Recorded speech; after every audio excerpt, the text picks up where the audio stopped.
Well, good afternoon, everyone. Another edition of the Spark Coaching Live session. As usual, I've got my lovely coaches with me. Kylie Denton, how are you? You're on mute, Kylie. Can't hear you. You're on mute, Kylie. Oh, sorry. Good afternoon, Arthur. I'm in New South Wales at the moment, so it's nice and cold and rainy. So, how's the book going? What's that? How's your book going? It's going good. It's going really well. I can't wait to talk about that, actually. I'm excited to talk about that one. I'm going to wait until we do, though, because we've got a special guest here today. I was going to say, I didn't want to let the cat out the bag, but we'll learn about your book next time around. And so excited. And the muscles from Brussels, Bram LeGroux. How are you, mate? Fantastic, muscly as always. Right? You're covering it up. I'm very excited about having Rex on the show today. I was going to say, that jacket, you're kind of, covering up the physique. Yeah. I love the attire. Looking very, very dapper, mate. But your guest today, Rex Buckingham. How are you, Rex? Welcome to the stage. Welcome to the Spark Coaching Live sessions. Bram, would you be so kind as to introduce Rex to us and hand over to Rex for our session today? Absolutely. Well, look, everybody, you're in for a treat with Rex. Rex and I have known each other easily for a decade. We've kind of bumped into the traps all around. And one thing that I really like about Rex is that not only has he got a wealth of experience in leadership coaching, but he also is a very humble and very enjoyable person to be around of. And I'm looking forward to him sharing his story in just a moment. But hey, welcome to the show, Rex, indeed. And maybe take us a little bit more, talk us a little bit through that story that you started sharing with us just before we went live. Okay, thanks. And thanks for inviting me on the show today. Kylie was talking about the fact that she does a lot of leadership work, and I know that Bram does, and I guess in what Arthur does, leadership's a big part of that as well. And I was just sharing with the group before we came on air that what informs me is my first 15 years of life when I was a very underperforming person at school. And the fact that at about 15, somewhere I found the confidence to say to the headmaster, the thing that we all knew, and that was that it wasn't working, and I needed to stop because I was at a very low ebb. I was probably in the lowest section of each year, all of my time at school. And within the last 6 months of the year before I left, when I was 14, I developed such a full stutter that I couldn't get a second word out. So I was pretty much an embarrassment to mum and dad and to anybody else, and had no friends and didn't play sports. So that's a bit of a dud. And so I applied to Woolworths for a job, and there was 34 people wanting to get that job, and they gave it to me out of all the 34 people. And about 6 months after I'd started in the job, I said to them, why did you employ me? Because I had to be the least attractive proposition. And they said, because there was no one who needed it more than you did. And so this man, John McGowan, was a very, very important person in my life, that he really changed my whole capacity. So something that informs me all the time is a statement that you might have heard in My Fair Lady, if you're young enough to ever heard that old story, that people live up to or down to expectations. And every year I live down to my expectations. Every year I live down to my teacher's expectations. And nobody expected Rex to be anything but what Rex was. And therefore Rex was what everybody expected. And that really informs all the work I do with people. When I'm working in domestic violence, it helps me to work out the best way of approaching it. When I'm working with people who are thinking about suicide, it helps me to share my story and say, whatever you are today, you don't have to be. But in my case, John and his 2IC, Tom, both showed such expectation of me that I became the youngest manager in Woolworths history. So this is the dud. They said I better get some education. So I went back to night school after work twice a week. I missed a complete year, and I was third to top. So this dud wasn't a dud. He just hadn't found his feet. And that was all about someone thinking, hey, guy, you can do better than you're doing. So, and when Bram was introducing me around to Arthur and Kylie before, he said, I have a statement that the leader is not the solution. He is the facilitator. And that also informs all my conversations with senior managers, because too many senior managers have gone along to a leadership discussion, and this is how you do it, and you get them together and you empower them by telling them what you think, and then you get them on board. And all that's about me, listen to me, shut up, because I'm the guy who's got all the information.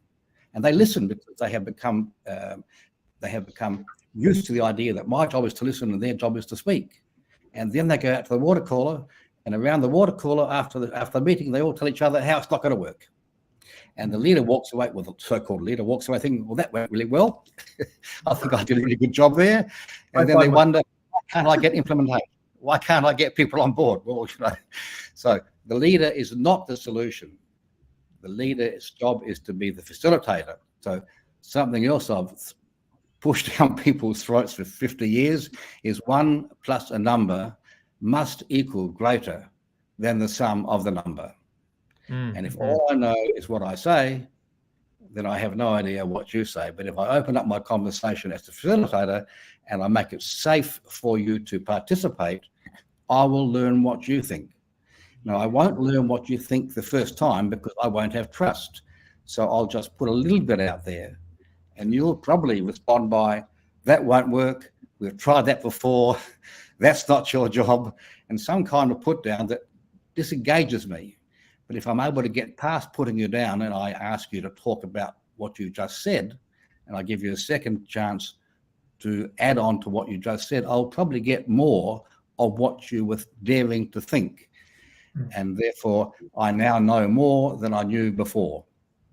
Yeah, there's Rex, half a chance, 10 minutes.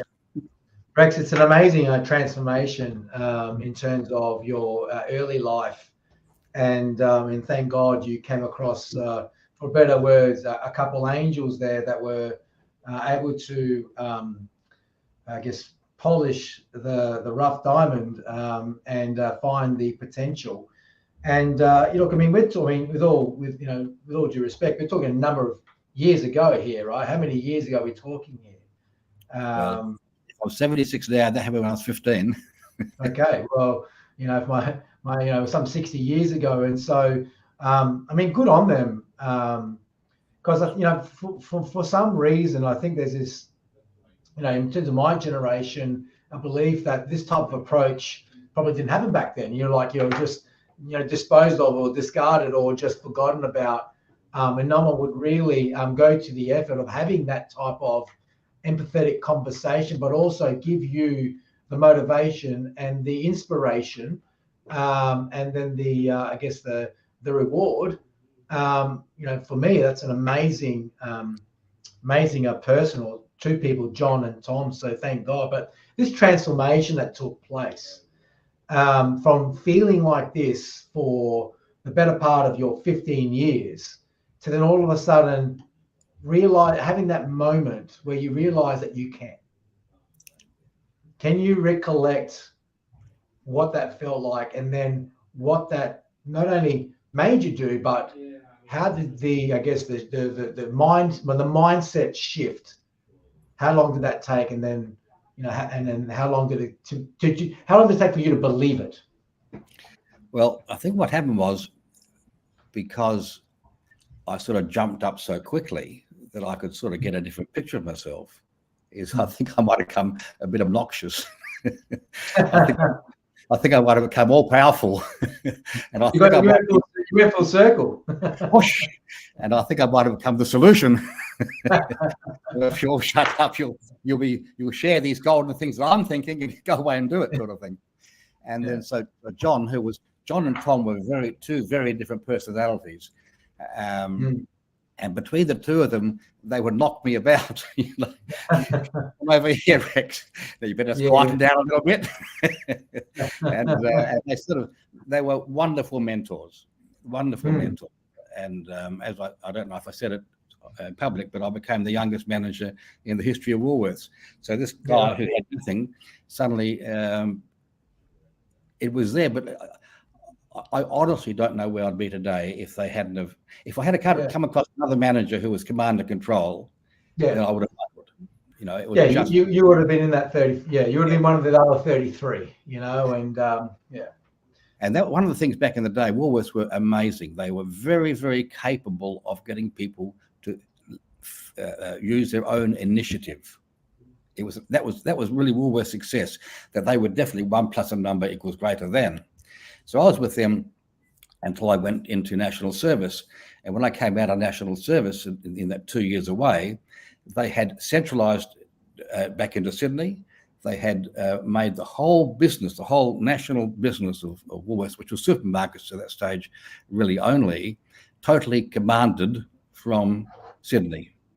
And you weren't allowed to have your own thoughts. You had to follow the dictum. They told you where to put the can of baked beans on the shelf. Every single bit was commanded out of Sydney. Woolworths shares went down. Woolworths market share went down. Woolworths turnover staff went up. And I left because it just wasn't the business that had nurtured me so well. Mm. And I think that whole full circle example, like, all of a sudden you kind of, down on yourself, you don't believe in yourself, then all of a sudden you have this realization that you are quite capable and you start experiencing some success. And then you get a little bit maybe complacent or a little bit obnoxious or a little bit arrogant about it. And then, but then it's the humility in life that can actually all of a sudden, reawaken you and then recenter you, right? So, John and Tom, were they like when you started climbing the ranks, did you actually move up to the ranks in Woolworths, and did you actually achieve a role beyond them in the end, or how did you go with that? Well, no, that's not how the org structure worked. Right.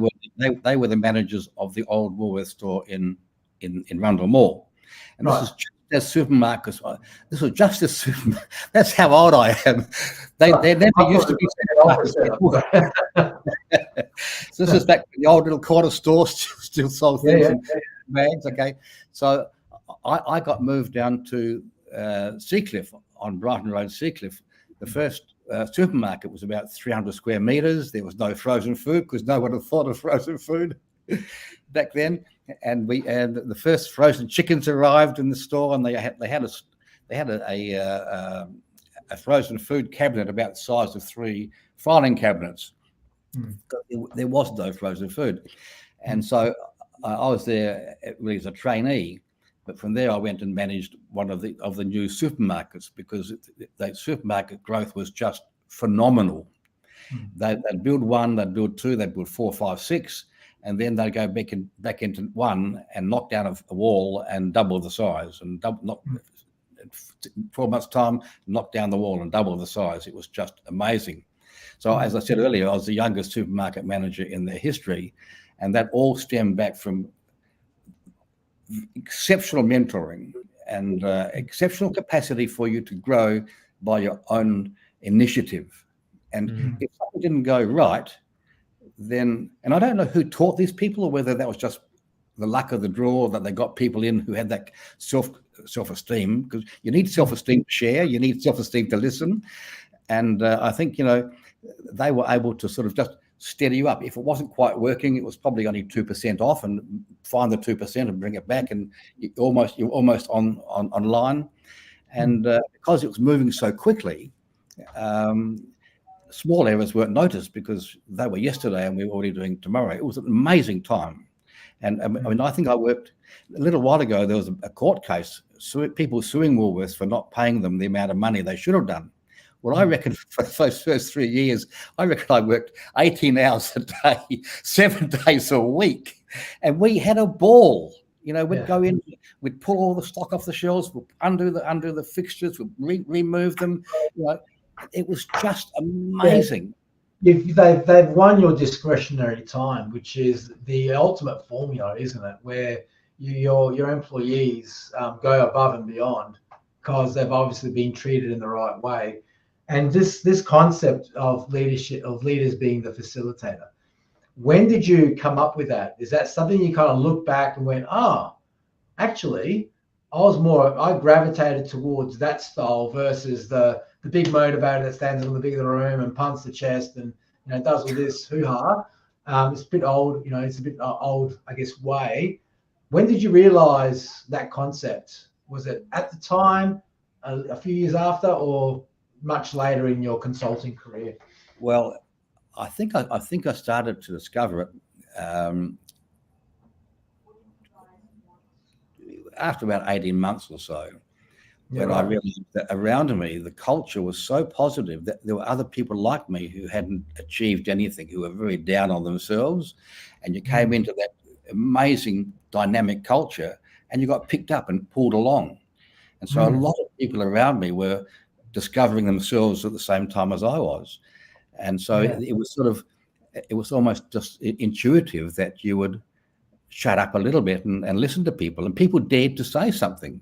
I mean, I have friends who went to work at banks and other places, very command and control, very process driven, who never got a chance to get a sense of themselves, because if they could move A to B successfully, they were sort of okay. But in this environment of the supermarket world, you were just pacing it through the whole day. And so I think I just learned naturally that I should listen. And I have a technology which has been the most successful tool I've ever had, which has helped many people move from manager to leader, to move from solution to facilitator. And that's the initials are ALALA. And I write about it in a book which I've written. And it stands for ask, listen, ask, Times 3, yeah. Yeah, and it is, Arthur, it is times 3. It's not ask, listen, it's ask. So I ask times 3, yeah. I ask a question, I listen to your answer, I ask a question about your answer. That shows the person that I listened. Then you dare to say something else because I've listened, and I ask again about your answer. And invariably when you do that, they change what they said, because they have actually now heard what it was they said. And you'll hear them say things like, well, I didn't quite mean that, or yes, but. And they'll redefine their answer, because you've shown respect and trust. And you've shown it by asking, listening, and asking.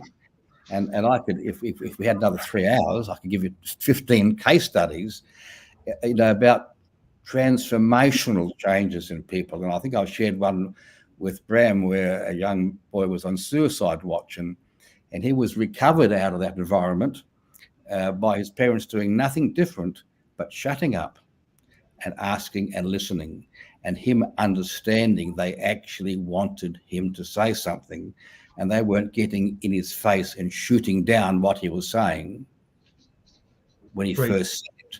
Because the psychology of it is, of course, if you think I'm going to be bad, I will be bad.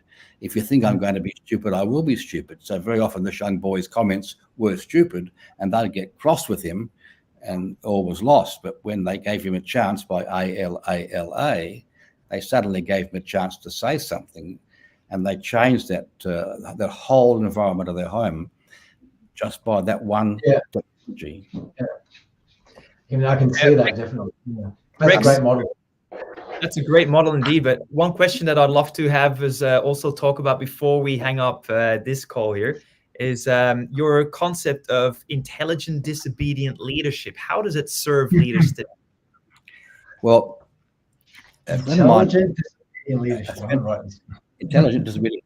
A friend of mine consulted to a very famous industrialist, and he was asked to come and help him get his executive team to show some initiative. When he hired them all, they were wonderful, and now they no initiative. So my mate spoke to me, and I said, why don't you ask to sit in one of his executive team meetings, which he did do.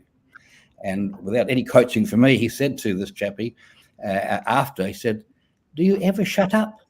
But where was there ever chance for anyone saying anything? Although I did notice that Bob said something, and your answer was, tried it before, didn't work, not your job.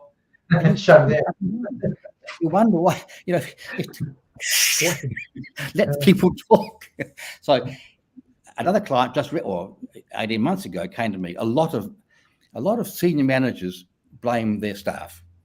And I always say, well, who employed them? Why did you employ these idiots? Why did you employ these people with little vision? Well, maybe they had vision and you just squeezed it out of them. Anyway, I was sitting with another managing director, and he was talking about the lack of initiative in his executive team, lack of participation. And I sat in, which is my modality. I sat in the executive meeting to give them some feedback, and I said to them, they don't feel trust. They don't feel respect. It's it's obvious. It's radiating their skin. So this is what I want you to do. I want you to go in, and I want you to the next meeting. I want you to say to them, "I apologize. I apologize for cutting you off. I apologize for over talking you. I apologize for not listening to you. And I want to make a new start for all of us. And I'm going to lead it. And what I want you to do is, the rule nowadays is no one agrees with anybody. So we're going to get away from this group think. We're going to get away from this preemptive think. You can't say yes to somebody. You can say thank you. So Kylie, thank you for what you just said. I wonder if another way of looking at that is, so Edward de Bono says, if it's an important decision, you should never do it without identifying at least 3 options. That way, it sort of forces people to think further than the first one. Because as soon as someone says, I can't think of anything else, that's a message to the brain. I can't think of anything else to contribute because I've just told myself I can't. So intelligent disobedience is the concept of it, a requirement of your job to disagree. And therefore, of course, not just disagree, but come up with an option. And come pre-warned into the meeting because you've been told you can't seek refuge behind yes. Yeah. Good idea, Arthur. But so it's not and you don't get defensive when I start talking about an option, because you know it's the ground rules. The ground rules are you set the mandate. Yeah, you set the mandate. That's right. Yeah. Yep. I like that. What do you reckon, Kylie? Oh my gosh, you're speaking my language, Rex. You're speaking my language. Okay, so much gold in that, and I think I just want to touch on that just so that the audience can really land with some of the really key points that you made.